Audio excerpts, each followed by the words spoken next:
مسلمان ہونا بہت بڑی دولت ہے۔ ڈالر سے، پاؤنڈ سے، گاڑیوں سے، بنگلوں سے سب سے اعلیٰ چیز ہے۔ اللہ تعالیٰ نے ہمیں ایمان کی دولت دی ہے۔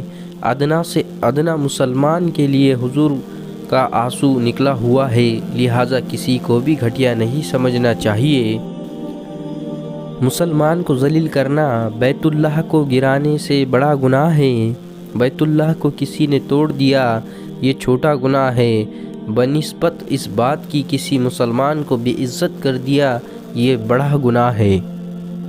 کمزور سے کمزور مسلمان کے لیے بھی قیامت کے دن حضور پاک صلی اللہ علیہ وسلم کی شفاعت ہوگی۔ دنیا کی سب سے قیمتی پونجی مسلمان ہیں۔ ادنا سے ادنا مسلمان بھی جہنم میں رہے گا تو اللہ پاک انبیاء علیہ السلام سے، صدیقین سے، شہداء سے کہیں گے جاؤ جتنے انسان جہنم سے نکال کر لا سکتے ہو تو نکالو۔ حضور اکرم صلی اللہ علیہ وسلم کی شفاعت پر بے شمار مخلوق نکلیں گی۔ اب اللہ تعالیٰ فرمائیں گے کہ اب میری باری ہے، تم سب فارغ ہو گئے۔ اب اللہ پاک اپنے دونوں ہاتھوں سے جہنم کے اندر سے ایمان والوں کو نکالیں گے، اس طرح 3 دفعہ نکالیں گے، اور جس دل میں سینٹی میٹر کے کروڑوں حصے کے برابر بھی ایمان ہوگا وہ پھر بھی رہ جائیں گا۔ اس کے بعد جہنم سے جبریل علیہ السلام کو یا حنان یا منان کی آواز آئیں گی اور کہیں گے ایک ابھی باقی ہے، اس کی باری نہیں آئی تو اللہ پاک فرمائیں گے آؤ اس کو بھی نکال لے آؤ۔ تو وہی آئیں گے اور جہنم کے داروغہ سے کہیں گے ارے بھائی ایک اٹکا ہوا ہے، آخری قیدی ہے، اس کو نکال تو دو۔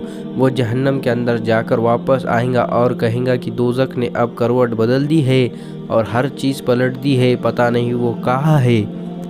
دوزخ کا ایک پتھر 7 برے اعظم کے پہاڑوں پر رکھ دیا جائے تو سارے پہاڑ پگھل کر سیاہ پانی میں تبدیل ہو جائیں گے، اور دوزخ کی ایک چٹان ساری دنیا کے پہاڑوں سے وزنی اور بڑی ہے۔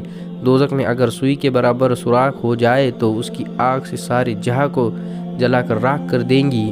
دوزخ سے ایک آدمی کو بھی نکال کر 1,00,000 آدمیوں میں بٹھا دیا جائے اور وہ ایک سانس بھی لے تو اس کے ایک سانس کی وجہ سے 1,00,000 آدمی مر سکتے ہیں۔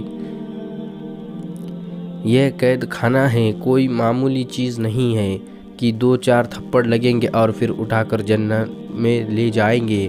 آسان مسئلہ نہیں ہے، اگر دھلائی ہوں گی تو بڑی زبردست ہوں گی۔ تو جبریل علیہ السلام آئیں گے، اللہ تعالیٰ سے عرض کریں گے کہ پتہ نہیں چل رہا ہے وہ کہاں ہے۔